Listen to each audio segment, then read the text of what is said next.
reine Victoria, et le prince Albert.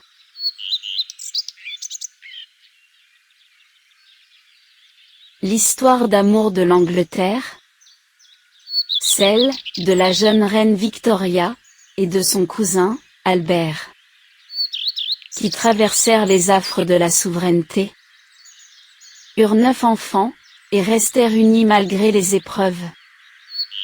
Lorsque la mort les sépare, Victoria portera le deuil, le reste de sa vie.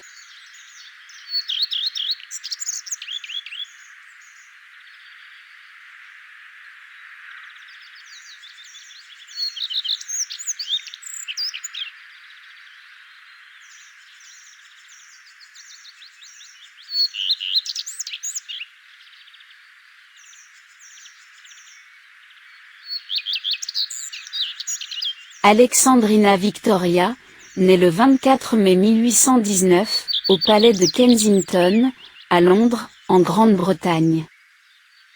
Elle est la fille du prince de Kent, fils du roi George III. C'est elle, qui hérite du trône d'Angleterre, à 18 ans à peine. Car son père, et ses oncles, sont décédés.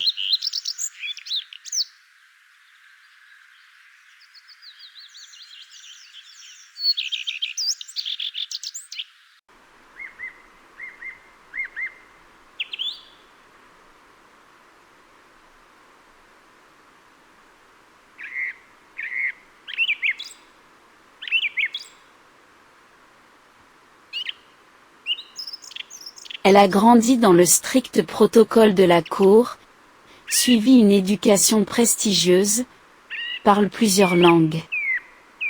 Elle est extrêmement encadrée par sa mère, dans son éducation, qui la laisse, par ailleurs, très peu libre de ses mouvements.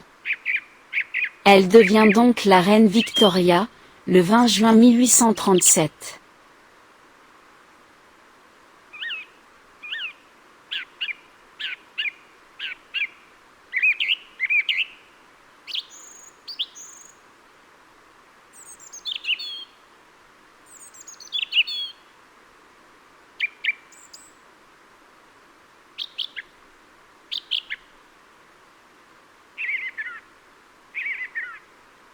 Célibataire, elle n'a que le mariage, pour se libérer du joug maternel. Indépendante, c'est elle, qui choisira, pourtant, une union d'amour. C'est avec le jeune prince Albert de Saxe, son cousin, qu'elle décide de tracer son royal chemin.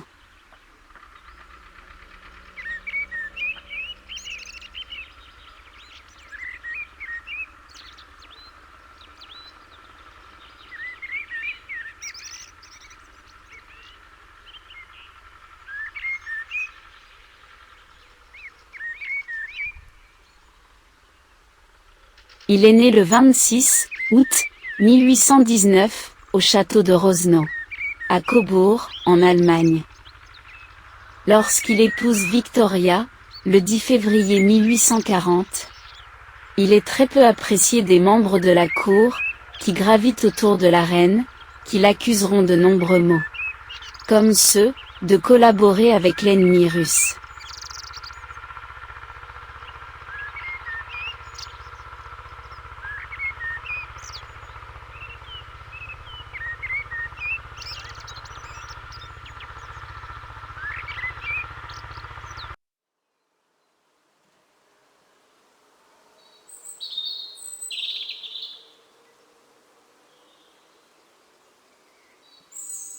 Il ne se laisse pas impressionner, par l'ambiance alentour.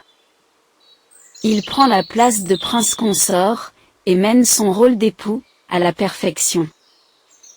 Soulageant la reine, dans ses prises de décision.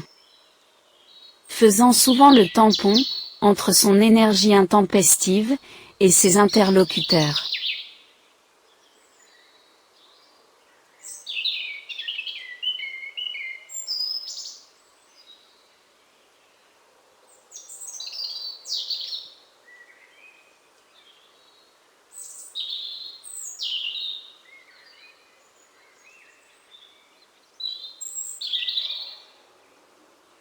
Victoria fait front avec son époux, contre les autres.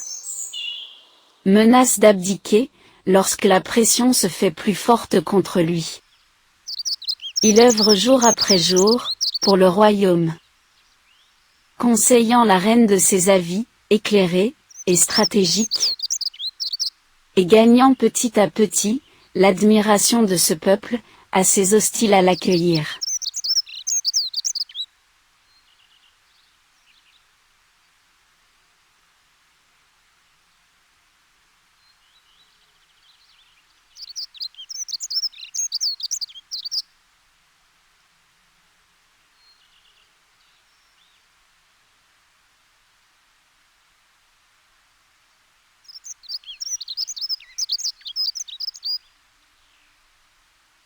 Il s'échine même, en fin diplomate, à améliorer les relations entre la reine et sa mère, afin que les deux femmes se rapprochent.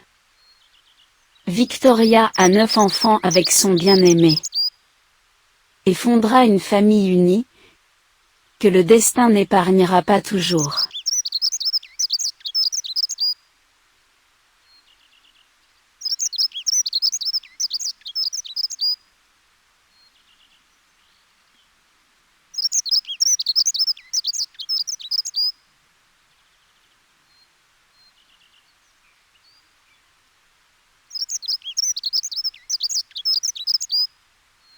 La reine gagne de plus en plus en popularité, d'autant que, plusieurs tentatives d'assassinat sur sa personne, ont échoué.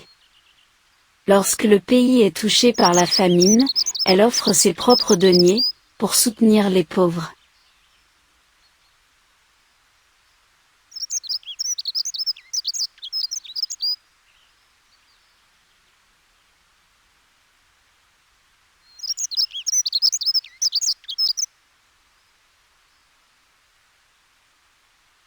Elle développe les relations internationales, et le prince Albert participe à ses côtés. L'alchimie entre eux est parfaite, et se répercute sur leur manière de gouverner. Les deux époux ne se quittent jamais, tant dans l'accomplissement de leur royale mission, qu'au quotidien.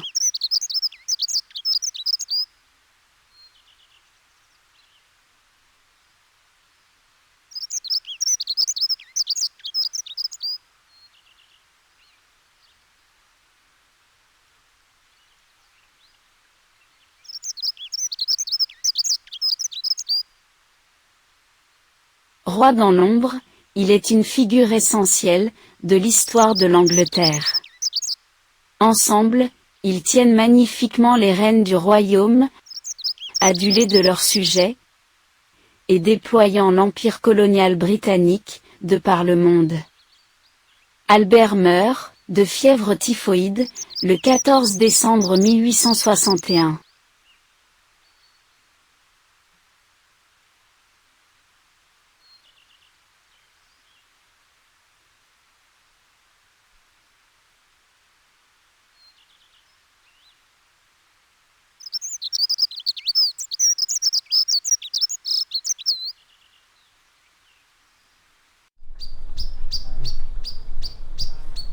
La reine inconsolable est anéantie. De ce jour, elle ne portera que des vêtements noirs, et s'isole un temps, dans son château de Windsor. Elle y reste confinée, quelques mois, pour gouverner de loin. Tiraillée entre l'appel du peuple, et sa douleur.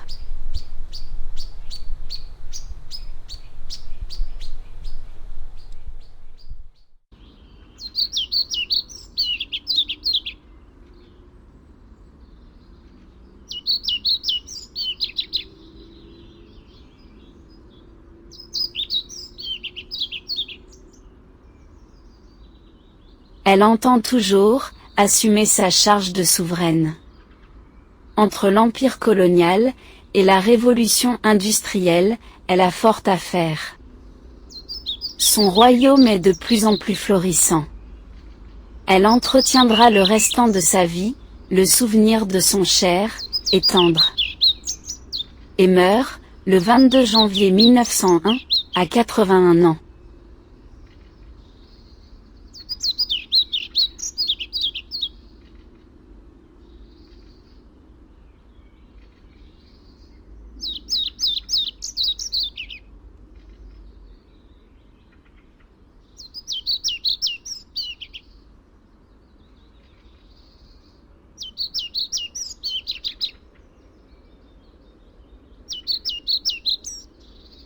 Dans son cercueil, revêtue d'une robe blanche, et d'un voile de mariée, elle repose auprès d'un peignoir, ayant appartenu à Albert, et d'un moulage de sa main gauche.